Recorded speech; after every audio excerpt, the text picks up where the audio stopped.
Welcome everyone to today's session.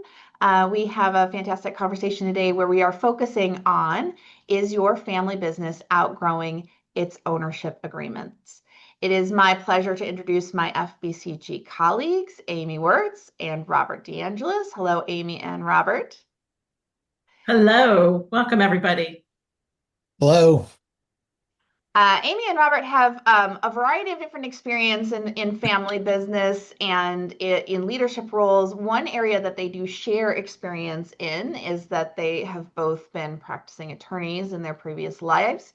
So they do bring some expertise and experience on the agreement side to this conversation. But our conversation today is really about more of the how you get these agreements to work for your family together and how they change over time. So Amy and Robert's practices now both focus on helping to facilitate families through important decisions and planning for the future, including continuity planning, ownership alignment, governance, and other similar kinds of activities to sort of set the stage for generational transition and long-term success. And they'll be bringing that perspective to us today. Despite Amy and Robert's background, it's worth saying that this program is not legal advice. No one in this session is practicing law. We're going to talk about agreements that are going to be governed by your local jurisdictions, and you need to have the agreements that are right for you. So we're going to talk about philosophy and approaches today, and then we're going to encourage you to work with your own attorneys to implement the things that are most appropriate for your family. As we get started, it's good to remember that we have a Q&A section at the end of today's program. So you have a questions box where you can be asking questions along the way. We encourage you to populate those early and often. We will make sure to make some time for those. Also, at the end of the session, we'll have a brief survey. We would love if you would take a moment to fill that out. Helps us understand what was most helpful to you about today's program and also helps us plan for future programs. We really do read all of your comments and use them for future planning. Last but not least, if you are participating live, the recording will be available for you after the program. You'll get an email in about 48 hours with a link to that. So if you have to duck out early or if you want to share it with another family member, that will be available for you in the next coming days. All right, so before we get into the conversation, we thought we'd get a little bit of information about all of you and your experience. So we've got a couple of poll questions. Fire up your trigger fingers. Let's load our first poll. I'm curious about what best describes the current state of your family's ownership agreements. In our experience, there can be a wide variety of experience. Maybe we haven't much talked about it. Maybe we're really active in developing that. So just share what seems to best represent your family at this stage.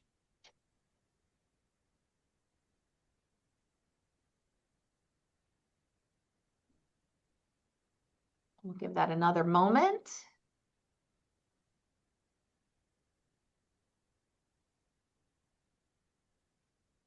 All right, let's share what we see. So the most common response was that we have agreements in place, but they feel outdated for our current size, complexity, or generation, which I think means you're in the right room today. But we've got a variety of experiences. Amy, Robert, any observations on our responses? No, I think it kind of reflects the work we do. Really. I mean, it's interesting.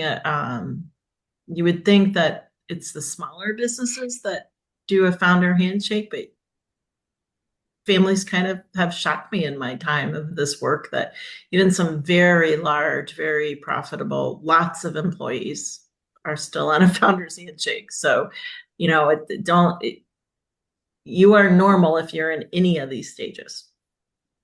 Absolutely. All right, let's move on to our next question. So what is bringing your interest in today's topic? Sometimes it may be one or more things, but let's pick the one that feels most relevant to you. Maybe you're going through generational change. Maybe the number of shareholders that are not active in the business has changed lately. Just really go on to get a sense of, you know, what's happening in your family that might be creating questions around this topic.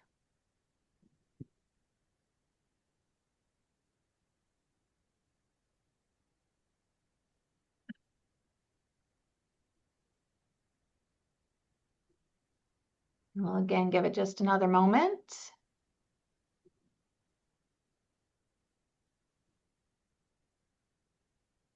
All right, it was strong out the gate on shifting generations. I think the first several responses were shifting generations. And then the number two item here is a general desire to align legal documents with shared family values and long-term vision.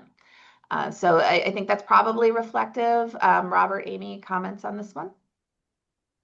I think that is, Kristi, reflective of the conversation we'll have today, where there's changes happening and it really prompts the need for a broader view of where we're going and how the documents align.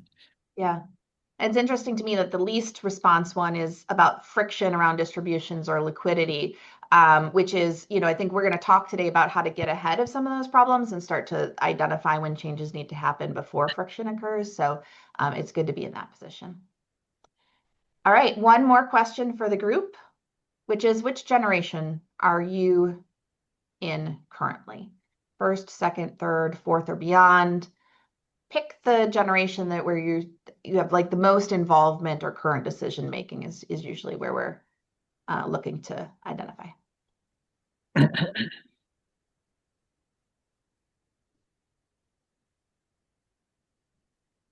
All right, and we can go ahead and share those back as well. Perfect. A little bit of everything. But that second, third, and fourth generation, you've got a lot of players at play, a little more representation there. Comments from Amy, Robert? I think where I see most of this work happening is going from a sibling ownership group to a cousin ownership group, because that transition is where formality and a lot of the questions start coming in about how do people get in, how do people get out, what kind of ownership can you have, how does valuation work? We're going from 4 people to 20 people. How does that work? I mean, right, Robert, I know I can see it in any generation, but that's the concentration I see happening more. And I think second to that might be from kind of first to second generation, where some of these topics are coming out in a different light for the first time. Where you might first need an agreement. That makes sense too. Yep. All right. Well, let's start learning about this topic. We're going to talk first about kind of the basics about ownership documents. So the first questions that we hear often from family enterprises relating to ownership can be technical or logistical. So we might hear families ask questions about how to manage a buyout or how do we manage a valuation. But often those technical questions come out of the family's involving needs, which we've already started to touch on. So Robert, why do you encourage families to look at ownership agreements as dynamic evolutionary tools rather than a kind of set it and forget it legal structure? I think the surveys sort of help set the stage for that. And we saw the breadth of generational changes there and the breadth of state of documents. And I think really for me, the encouragement is to keep documents up to date is that the family business system is always changing. So the system is changing and the documents should be treated as tools to get from where the business is today to where the business wants to go and where the family wants to go. So the questions around governing documents and ownership documents, I really see those as almost the tip of the iceberg, where the real meat of the topic sort of is underwater sometimes. It's what is not visible to us right now. Where are we at today? What are the concerns or the needs or the goals that we have, and what's our vision? And how do we take where we're at today and where we want to go and put in place documents that really help us get there or help us have the right conversations to get there? A lot of times I find myself defaulting to more the buy-sell agreements, but there's a host of documents, and we'll share that list later.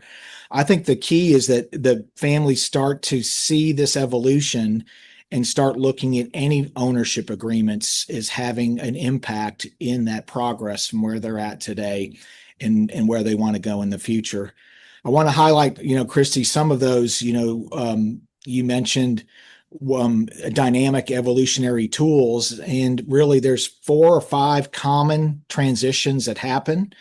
One is moving away from any type of concentrated ownership. And I think the survey pointed that out. Founder to that first sibling group, and even Amy's example of going from siblings to cousins. When there's a change in the concentration of ownership, I think that's a time to really think about what do our agreements do and how do they reflect what we've agreed to as owners. Another common change that can be sort of that under the waterline type thing is changing ownership types. Early generations owners tend to be more hands-on owner operators, and then the generations that follow, or as things change over time, there can be owners that play different roles, governing owners, more investors, and some have more of a hand in the direction of the company. So addressing those different needs is another kind of under the surface direction that the ownership might, and where the documents can be helpful get the direction of the ownership. Widely dispersed ownership groups have different needs. There can be more of a shareholder approach rather than a collective approach, where I see those groups going from how do they balance between collective rights and goals versus some of the individual needs as the group gets larger and more dispersed. Another kind of transition that I think is important to consider is the addition of senior non-family leadership. That can be a trigger or can be a reflection of things happening in the family, happening in the business, that call for a change in leadership that might also call for reflection and introspection on what's happening underneath sort of that bigger picture. Anytime there's an unexpected event, there's a transition, and I really like the idea of that not being the first time documents are being looked at. I like to say looking at documents when times are good, because when times and unexpected things happen, there's a lot of stress. But when there is an unexpected event, there's a crisis that can be personal, it can be business related. It's also important to really get a handle at that time too on what might happen as things progress through that unexpected event. A best practice idea is, as time moves quickly in some ways, is to really, I think, set up a calendar. Look at those events that I mentioned, and many others are happening slowly and developing over many years. But setting a schedule for looking at some of the documents every 3 to 5 years with some regularity, and really consider what's happening under the surface, where are we at now, what's happened in the last few years, but what do we want to have happen really in the next 3 or 4 years or longer. Yeah, that cadence helps to make sure you keep attention on things, and it allows you to have some flexibility to look at things, as you said, when times are good, when you've got the capacity to do so with other demands. Amy, families often see these documents as primarily a legal exercise, and they may completely outsource the development of them to their attorney. What is important to know about the role of the family versus the role of the legal contract as we think about these agreements?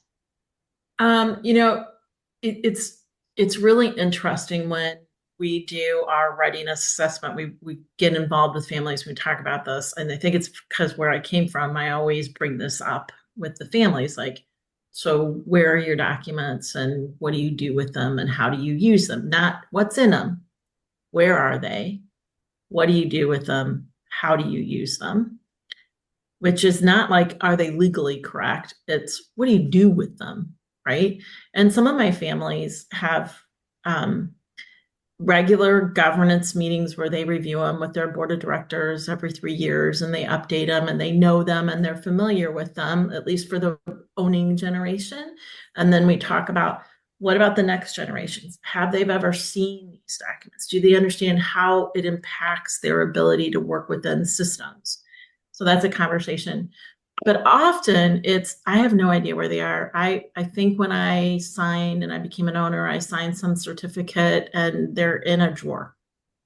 And that's because they're focusing on growing the business, doing the business, running the business, hiring employees, growing sales. I don't care what generation you are. That's typically where the focus is, right? And maybe their focus is on developing the next generation to enter as employees or enter as owners. And they're very sociological about that. Like, it's relationship oriented. It's not the legal documents. And when we get them out and we talk about them and we talk about what it says, many times many, many times, it does not say what they want it to say. It does not reflect where they're at today or where they want to go, the way that Robert brought it up. And it's not because they're wrong, it's because they were written 40 years ago when there were 2 owners, and now there are 25 owners. And it just hasn't been updated because, and I'm going to say this because this is what most of our family say is, I don't like working with lawyers. They only tell me what's wrong. They don't give me solutions, right? So how are we going to do this? And what we talk about is, if you engage a lawyer with the idea of, here's what our family needs, this is what we need from a document, and then you give them the architectural structure for how the document can support, as Robert said, where are you today? Where do you want to go? What's your vision? Lawyers understand and draft to that. If all they say is, I need you to update my shareholder agreement, what they'll do is they'll look at the revised code and the federal tax codes and make sure it's in compliance with that, not in compliance with where your family wants to go and what you need done. So I always say, are you using your legal counsel as a technician, or are you using them as a trusted team member to help you get where you want to go? That takes more time, it takes more money, quite frankly. But they can do that if you let them and you give them the structure to do that. So most of the families we work with, we talk about, what's the why of the ownership now? What's the future why of ownership? What are major changes happening?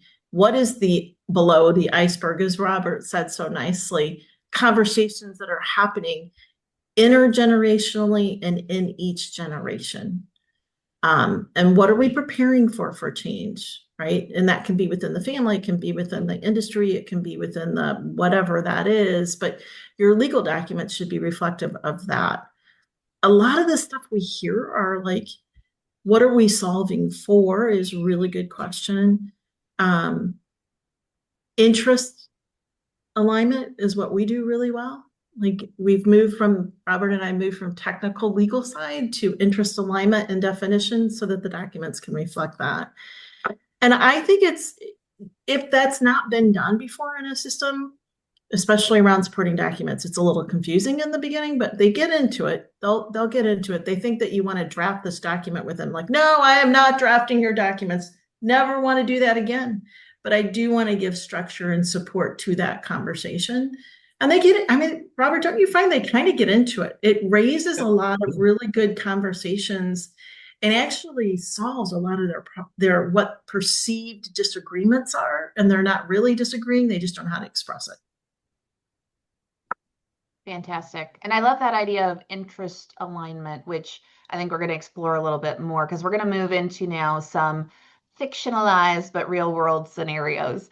Part of the reason that we were all on the call today having this conversation is that Robert and Amy recently wrote an article that provides a helpful metaphor for ownership and some application. So Robert, why don't you share a little bit about the idea, the metaphor that you guys shared, and then I think Robert and Amy will each introduce some scenarios to help us understand how families move from a G1 to G2 transition and a G2 to G3 transition for their updated vision for the future. Kristi, 6 or 7 months ago, Amy and I came up with an idea to write an article about a community cow, a cow that was cared for by a small community, and we didn't pick a location. But I think it is a metaphor for the fact that, and it's a reminder that assets have been cared for by groups of people for hundreds and thousands and maybe more, millions of years. There's been community type assets. And I'm guessing that most of us on this call have an interest in assets that are shared and cared for by groups of people. So Amy and I wrote about a cow that was cared for by a group of people in a village under a true co-ownership model where everyone contributed at some level for grazing rights, care, and those types of things for the community cow. And they benefited from the fruits, so to speak, of their work.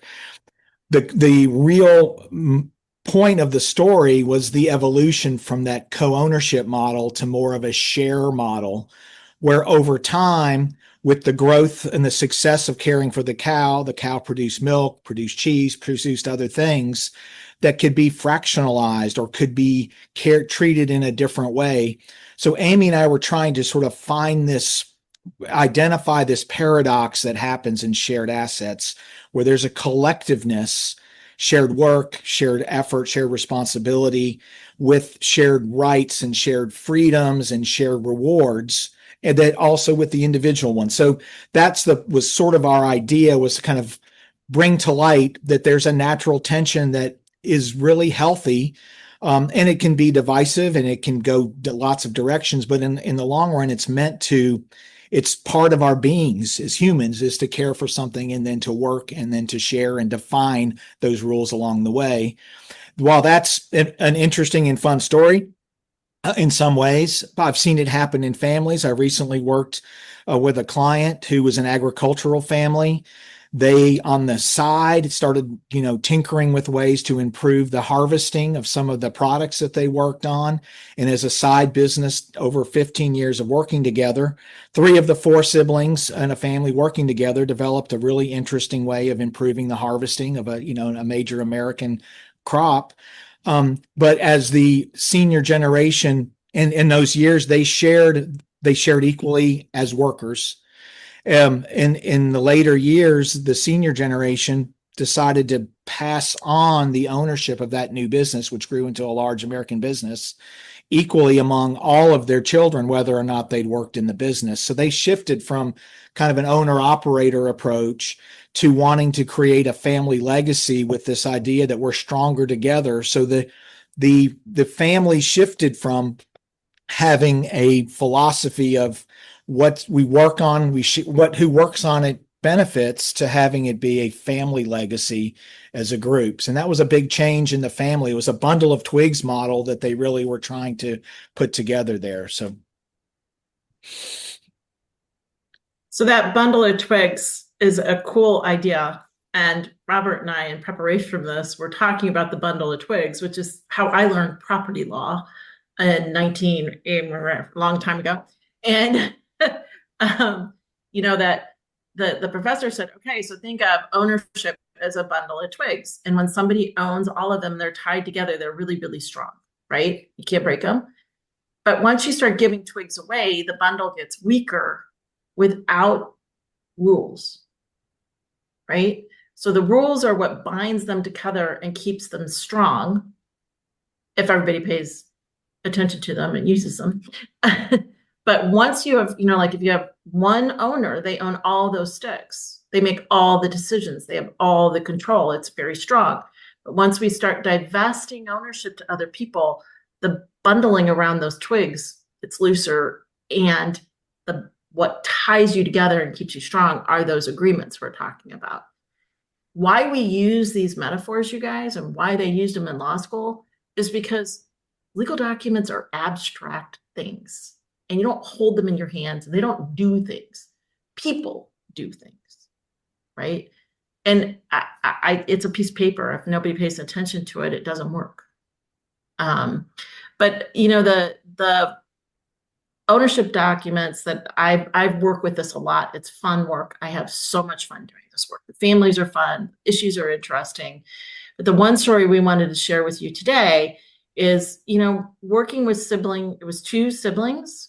And they do everything shoulder to shoulder. I mean, they have documents. They don't look at them. They don't need them. They're very, I don't know, they're just a team, but they've been that way for a long time.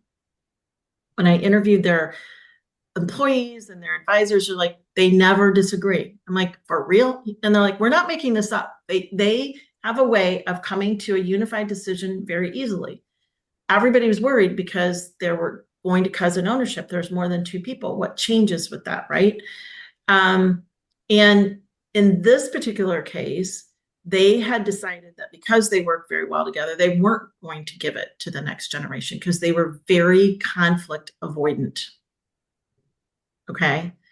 And they had a partner who was a cousin who sort of worked there and owned, but wasn't very involved.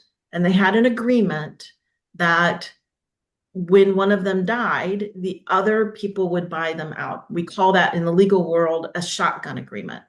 Last man standing owns, and there is a mandatory purchase every time someone dies, and you whittle it down that way.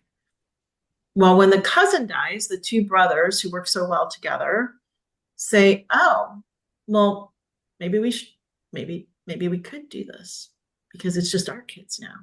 Maybe we could do this. Well, their children are like 40 to 60 years old at this point, and their agreement says they have to work there to own.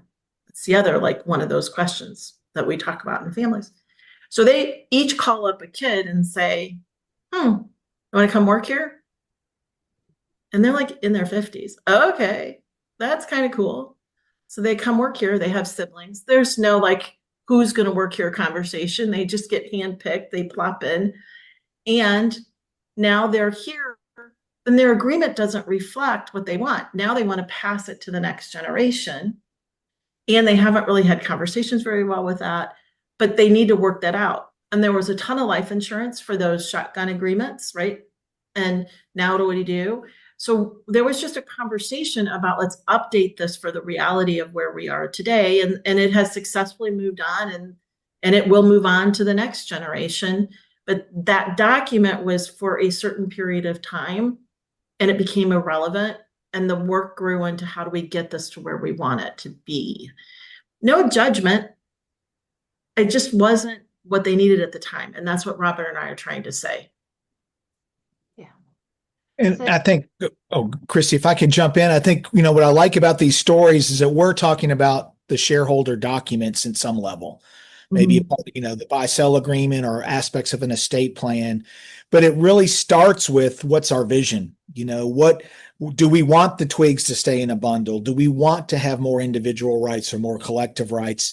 And I think it's overlooked sometimes that a vision type statement, even if it's a miniature vision statement within a family or within a generation, can be a strong supporting document as other more legal type documents get built. So I really like starting with vision or mini vision around an aspect of something, acknowledging alignment and acknowledging non-alignment. Those are ownership documents. Those can lead and be foundational to some of the things that we're talking about that fall into more estate planning or buy-sell or dividend policy. And these things don't stand alone, right? And we don't work alone in this work. So when we're working with our families, this is a team sport. Like, Robert and I will lead these conversations, but the CPAs need to be involved. The attorneys need to be involved. Sometimes senior leadership needs to be involved. But we co-create the conversation for then it to be executed with other people. So this isn't a silo. This is teamwork. It really is. It's teamwork within generations. It can add more family members that are going to be like beneficiaries or trustees. It can very much, what is super important for the audience to understand is more owners means more coordination between ownership documents that are created and estate plans. And those have to walk hand in hand when you have multiple ownership. And so that's why it becomes such a team sport as we move forward. Thank you. That's a really important takeaway. We're going to move in just a moment to the indicators that your agreements may not fit for your current situation. But before we do, Amy, I think sometimes we don't have the conversations about ownership structures because they feel uncomfortable or because they feel a risk of opening kind of challenging conversations. And one of those mindsets that people bring to those conversations is, what is my piece worth and what do I get in terms of talking about ownership? So how do you help to pivot the family towards thinking about these things and talking about things with a collective mindset? One of the things that works really well is to take it from today to 2 generations forward. So we might be looking at a group of owners that want to value it today, and how do we value it today? And there are legitimate reasons to have that conversation. But when we get into Robert's idea of the many why, right? Like, So why are we valuing it today? Are we valuing it today because we need to plan for insurance, for succession? Or, that why becomes important. It usually helps them think forward instead of I. So when we think about moving 2 generations down the line, the conversation totally changes because it's future oriented. And I'll tell you, I learned that from a client who said, successful family businesses that last from generation don't do planning for today. They do planning for 2 generations forward. It's not an or.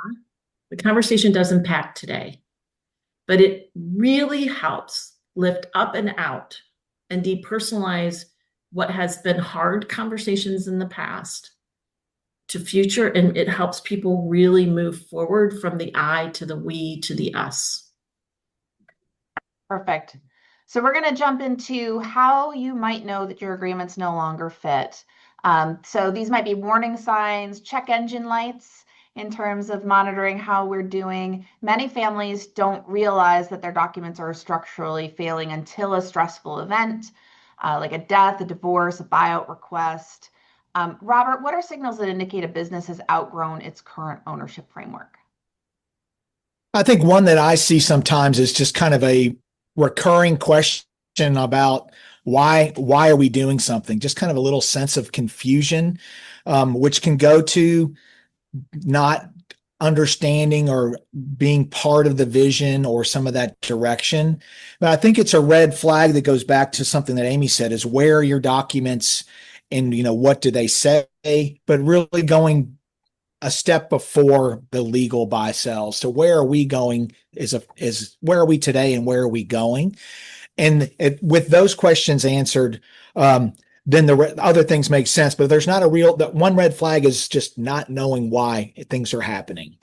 Another one, Kristi, is to silence in general.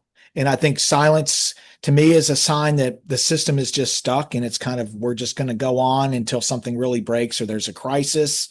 It, carries with it a sense of powerlessness, or maybe it reflects that there's not really a forum that's been developed to have these more productive discussions about the challenges, the vision, and where we want to go in the future. And I want to be careful. Not all red flags are negative. Often, change we all, I think, look at as somewhat as a negative force. So I think as these red flags introduce themselves, there are opportunities really to embrace the fact that changes have been happening and will continue to happen. It's how do we want to sort of put them on the table and start to look at them together. Another red flag, and it was low on the list from our survey, was distributions and reinvestment, but that's an area that can become really important in longevity of a business. But if there's friction over where's our capital being used today and how is that being managed, that can be a red flag again that can go to vision and maybe that balance of collective and individual rights. Payout formulas that don't make sense, where there's a feeling of being trapped in a buy-sell agreement, for example, because of the way the valuation is done or a payout provision. And sometimes family employment can be a red flag. Family employment policies that are sometimes linked or perceived to be linked to ownership is tied to employment, and some of the family ownership rules that relate to how owners and employees are rewarded together. Anytime there's a sense that there's something that's taboo, it's sort of that old, the Knights of the Round Table. If it's the darkest part of the forest, it might be the place to enter. But if something is taboo in the family, that might be an indication that there's something there that, to safely, with the right amount of risk, to start to explore as an opportunity to bring those things, forward for the family, then to work on and embrace in the long term. Yeah, so you hit on silence and you hit on taboo, and so a lot of this is, are we having productive conversations that we can resolve and things like that. Amy, Robert ended kind of on that note about we never talked about it in taboos. How do you see navigating these relational red flags before they manifest as relational friction? So before they get to the lawyer's desk, so to speak, how do you do that on the ground to help families navigate these things earlier? I think really understanding how it shows up, right? Like what is it showing up as instead of the conversation that's taboo? A lot of that is conversations about fairness. Is they talk a lot about like things don't feel fair, I feel stuck, right? A lot of conversations about whose dream is this really? Is it my uncle's dream or is it my dream? Um, Lots of detachment from ownership happening. They're not talking about ownership. And then, also you'll see questions about, hey, mom and dad, you keep talking about ownership, but I don't understand what ownership means. Like in this family, what does ownership mean? Everybody's working there. Like, what's the difference between working there and owning? And I know that sounds really simple, but these are how it comes up. And it, for us as family business consultants, those are like, okay, what's really going on, right? But for you as a family that are dealing with these questions, it might be just as simple as like sitting down with them and showing your documents to them. Like, here's how it works. This is when it works. This is how it happens. This is when it doesn't happen. Just those simple conversations can be a real door opener to, are we where we need to be? Yeah. And maybe asking a couple more questions about what's driving the questions that are coming at you, so you can kind of understand what are people worried about or what are people feeling. That can really help to shine a light as well. So Robert, people often approach this thinking that they might need to just swap out a few legal definitions or adjust a percentage clause in the agreement. But we often find that the conversations are deeper and sometimes emotional. So what is the power of having them? I think the power of having those hard conversations is really, it goes back to getting some sense of where we want to go together. And I had an example recently where a Generation 3, 6 members of Generation 3 inherited a buy-sell agreement as part of inheriting a manufacturing business. And that business provided for very low value of stock transfers within the family, the buy-sell agreement.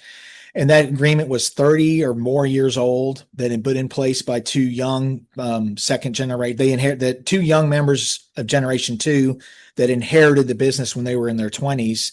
They wanted to force their partners, their sibling partners, this is 40 years ago, to not have an easy way out because they needed each other, but they also didn't have the cash to pay the other one out.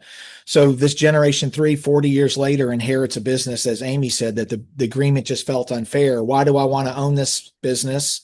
It's in a growth mode. It doesn't pay dividends, and the valuation formula seems unfair. It was emotional within the family to put on the table that we might want to sell this business because there's nothing in it for us as individual shareholders. And that was as emotional as going back and saying, maybe this whole agreement needs to be looked at with the goals we have now, many years after the founding of this business. So what ended up happening in that there was a series of where we're aligned and a column of questions on where we're aligned, column comments on where we're not aligned. And in the end, that generation really came to renegotiating their reinvestment policy, their dividend policy, their board and governance structure that allowed for the needs of that generation to be met. And they did update the valuation clause. There is a higher value now. They feel like they've got liquidity and can move in and out when they want to. No one has sold, but they added a 10-year payout provision so that it doesn't jeopardize the future of the company's cash position or any individual shareholder that wants to buy in. So they took a hard road, Kristi, really, and said, we're going to look at everything together over about a year period. And then they came up with a new approach, which they're now implementing to kind of set the stage for the fourth generation to inherit that and then review that in the future. That is challenging and inspiring that they did the work there, because there's the emotional piece of that, of sort of reckoning with where we are and what we want to do, but also that is a lot of attention and a lot of conversation that gets you to that level of alignment. So the payoff there being, that we've got the right set of tools for this next chapter for the family. And ultimately the hope would be to reduce some of those questions and concerns going forward and give them some additional freedom. So that's That's fantastic. So we're going to get into Kristi, at the start, it wasn't, they weren't sure where they were going to end up. I mean, there's this alignment today, but at the beginning it was fair game to say, we're not aligned on this. And how do we handle that? And that was part of that process.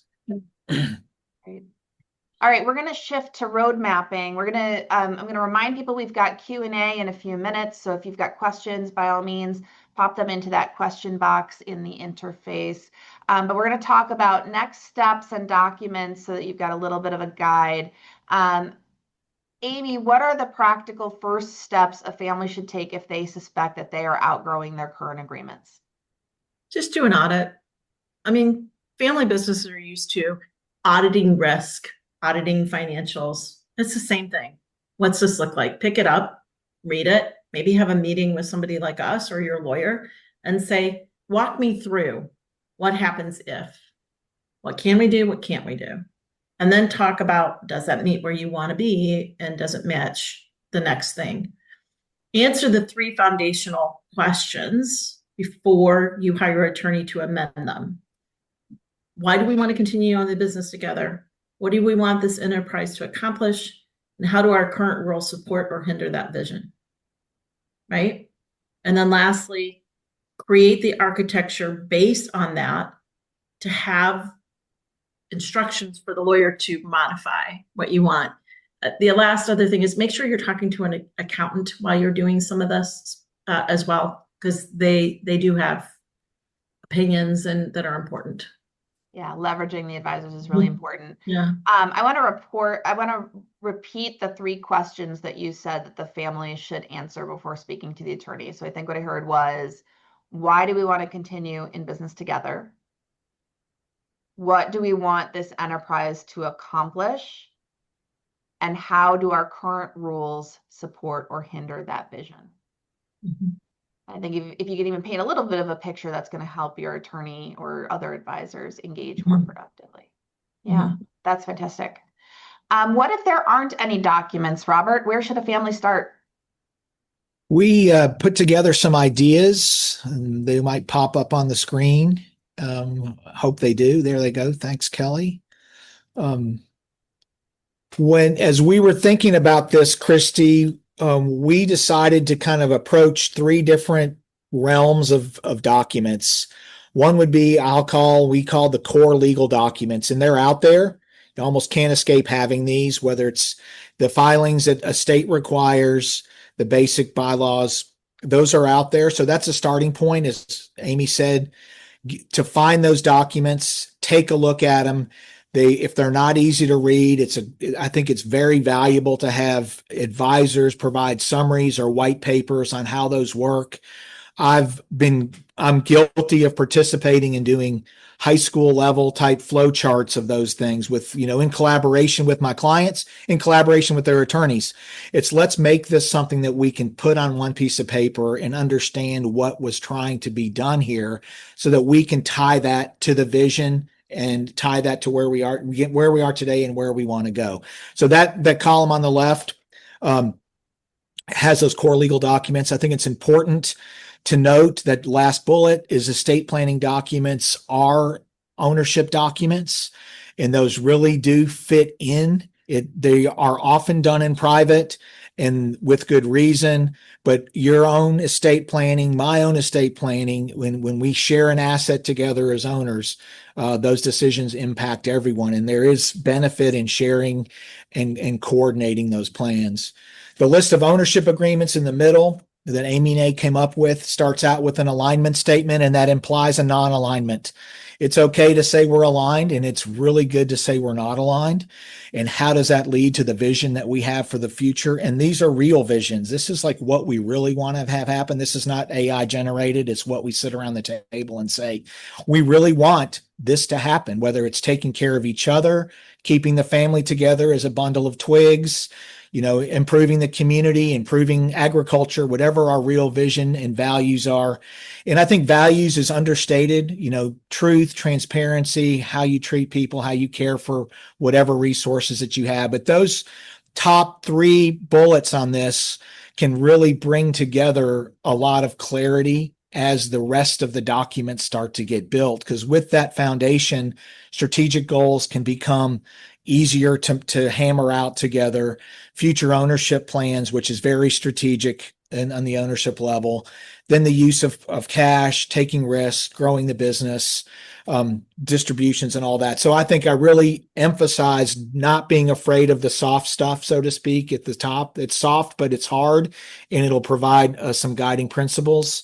My screen blocks a little bit the last chart, but yeah, the governing documents, I think they follow really well from that middle column. A family constitution really can pull together a lot of those pieces, family employment as well. So these, I think any one of those documents on the right can serve as a really good starting point without having to go into a full buy-sell agreement or a full review of maybe an operating agreement. I strongly encourage clients to start small, and a lot of the topics that are on that vision values will then be tested, introduced, and practiced in a smaller legal type or governance document that can help build some muscles and some experience leading into some of the bigger conversations. So, Amy and I put this together. Amy, other thoughts that you have on this? Nope, you did a great job. Yeah, it's a great list and also great perspective on how it applies. And for our registrants, you will receive a handout with this information after the program. So that'll be a handy reference for everyone. So Robert, your final thoughts on where families should place their focus as they're getting started with this process?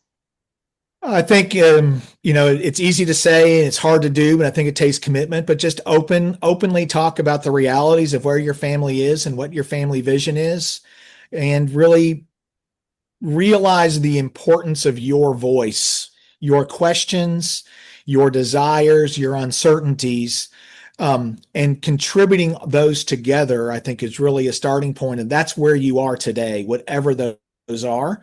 And once you share where you are today, and in that same, hopefully, series of conversations, how you might have a vision for the future, then the gap between those can be where the documents, the policies, and the legal structure can sort of help be the roadmap to get there. Perfect. All right, we're going to do final parting thoughts for Amy and Robert before we jump into Q&A. What is the most important takeaway that you each want for people to remember? Amy, you get to go first. Strongest owner agreements are never written in a vacuum by lawyers. They are forged through open, intentional family conversations about shared purpose and collective stewardship.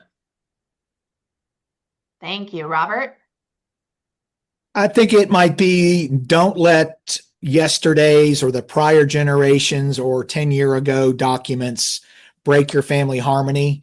Proactively ask yourself, what is our vision? Where are we today?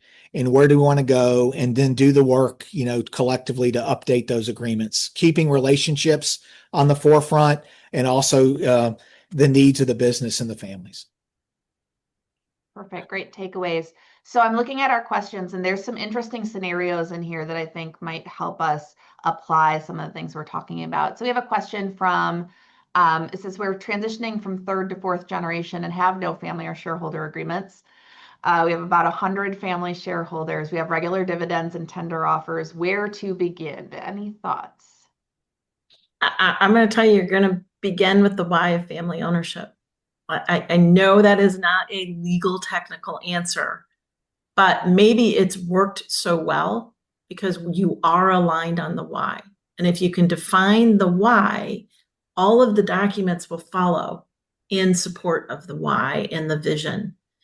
And make sure you're not doing it with just one generation. Make sure you're doing it with intergenerations and individual generations, so the documents can support those views, right? And then it's just a matter of sitting down and defining why it's worked so well and how do we codify it so that if there's ever a disagreement, you have protection. I love that as a reflection of, you get this far because something's working really right, right? Absolutely. So, yeah, that's amazing. Perfect. How do you handle a situation? We touched on this a little bit before about employment and non-operating shareholders, but how do you handle a situation where you have three brothers who will be future owners of a company, only one works in the business? How do you think about financial compensation so that the one in the business doesn't feel like he's doing all the work and sharing the profits equally? Kristi, that is similar to the example I was, alluding to earlier, where there is a stage where that person doing the work is taking the risk and probably working at sometimes at low or below market compensation. And it is sort of a what's the fruit of our labors that generates the salary or the compensation. I think the evolution there is to be comfortable at some point starting to separate the business and the ownership structure. What is it that managing and being an operator means? And what are some policies and some governing documents around things like compensation or profit sharing? And how does that get pulled apart from the ownership roles that one sibling or that one brother was playing? And what does it mean to be an owner? And how do owners share by lending or keeping their capital there in part of the fruits of that business as well? So I think the starting point for structure can be just the challenge of pulling apart compensation and profit sharing and dividends. And there's several avenues to start that, but I'll leave it at that for now. That is a tipping point for family ownership, a big tipping point where these conversations are very much needed to define roles, responsibilities, and then what is a good owner in this situation. But I would even start with, do all three of them want to be owners? Or are we giving ownership to all three because in our family, equality is fair? So let's check, do they all want to be owners? And if they do, why? Yeah. And the rewards of ownership can be multifaceted, and it's not always just the financial piece, right? I mean, sometimes it's just, I want to be an owner because it's been in our family for 7 generations and I can't see not being an owner. Mm-hmm. Yeah. We have a question here for advice for a group of 9 or more across the second and third generation with very different ideas on what the document should look like when or if they're modified. If they're not communicators in a group setting, we seem to be stuck, it says. So how and I mean, this is part of what you guys do as facilitators. Some families are very clear, and some families might need some help to work through these questions. So what would you advise them in terms of how to start or how to get unstuck in those conversations? Honestly, neutral facilitation is 90% of the reason why people get unstuck. If they're doing it themselves, typically it's hard to be candid with someone that might have other interests. That's number one. Number two, we utilize different modes to get consensus. Some of those are individual conversations, surveys, education programs. A lot of times they're stuck because people don't understand the foundational knowledge they have to make decisions. And that's very critical to the work we do. So what are we solving for and defining it and making sure everybody's solving for the same thing? Number two, does everybody have all the information and education they need to create a solution? Number four, once they get it, do they understand it? And number five, that next one, I guess, is number four. I can't count. Is then create solutions. But if you're going from everybody in a room, this is what we're solving, and you skip 2 and 3 and you go to solutions, lots of times people freeze and no decisions are ever made. Yeah, you got to move at the speed the family can move as they learn and contemplate some of these big questions. And that can be very frustrating for people. Particularly if you're a decisive business leader, right? Like that might not be your speed. Okay. Kristi, I'm going to jump in and just kind of remind everybody of Amy's 3 questions. Why do we want to continue owning this business together? What do we want this enterprise to accomplish, and how do our current roles support or hinder? And I think sometimes in those stuck positions, there is a little bit of a vision freeze as well. Where do we want to go? but sometimes there's a first mover. Sometimes the senior generation is waiting for some sign from the next generation, and sometimes that the other generation is waiting for some permissions.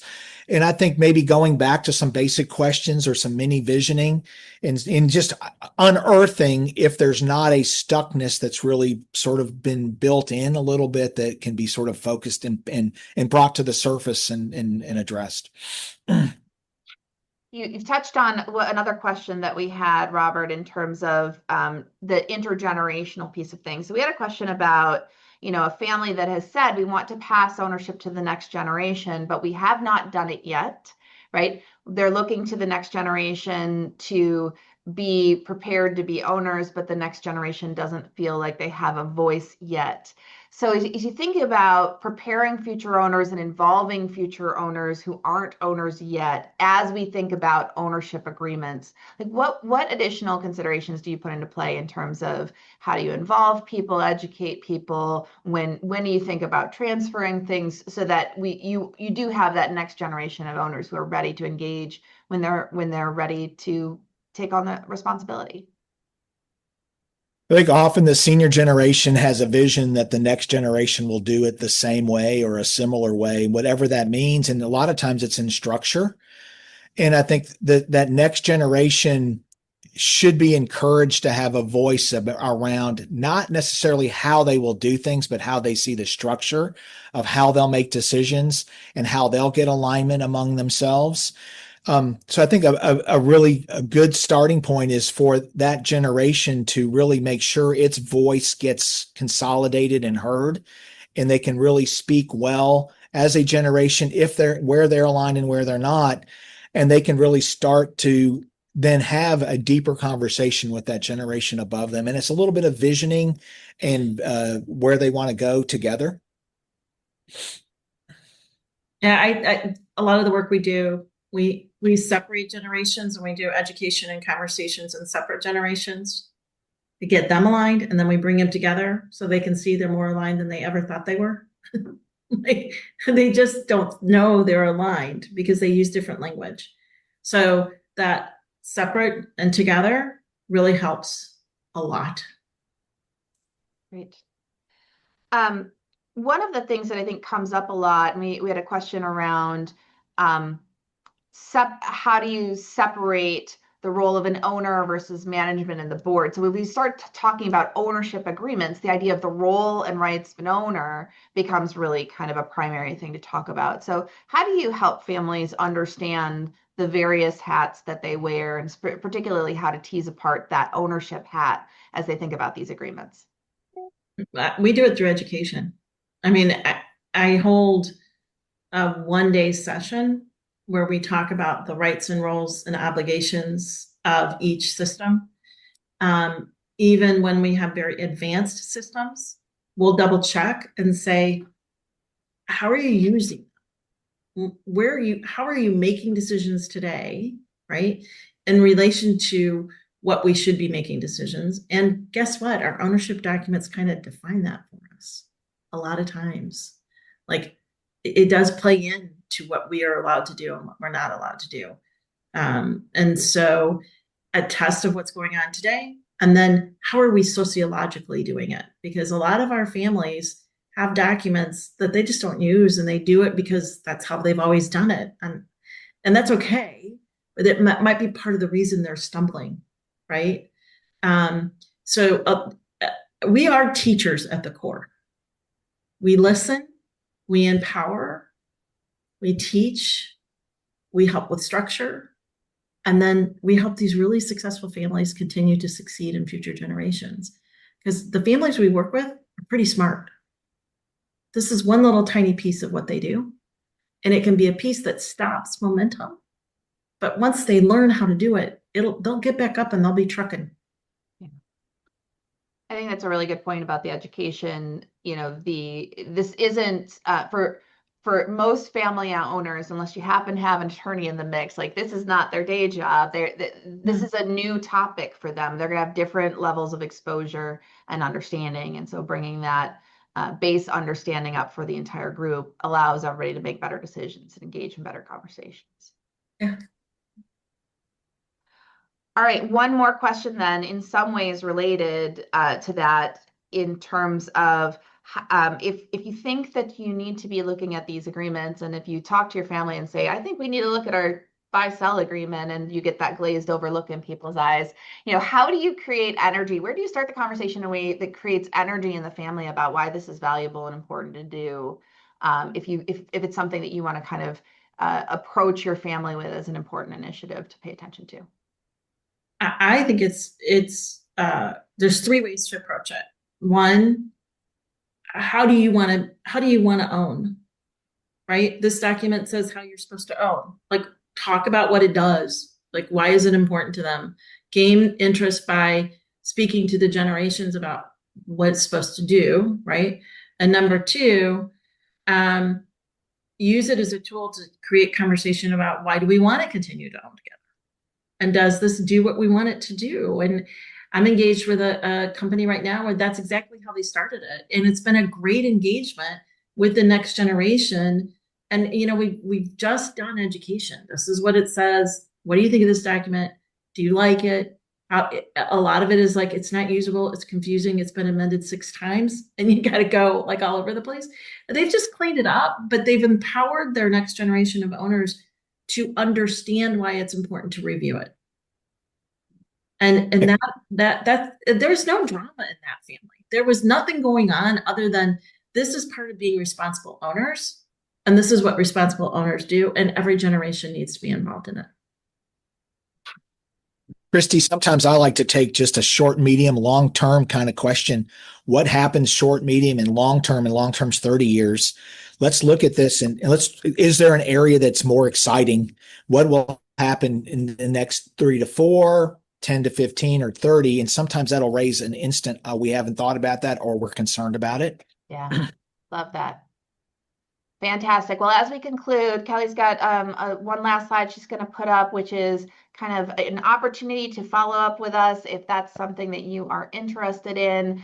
Amy and Robert's contact information will be in the follow-up emails. You can reach out to either of them directly. You can reach out to myself if you're interested in chatting with me, or if you want to easily find access to FBCG and how we can help you with these matters, click that QR code on your screen right now, and you'll get to talk to our fantastic colleague, Claire Stonecki, who can help you tell you a little bit more about FBCG and connect you with the right resources within the firm. We hope that we might get a chance to chat with a few of you. So with that, I want to thank Amy and Robert for all of their expertise and sharing today. Thank you both for being here. Thank you, Kristi. Thank you. And thank you for all of you who have made an hour today to talk about this important topic with us in the audience. Please do stick around, fill out that survey. We hope we will see you at a future program. Thank you, everybody. Thank you.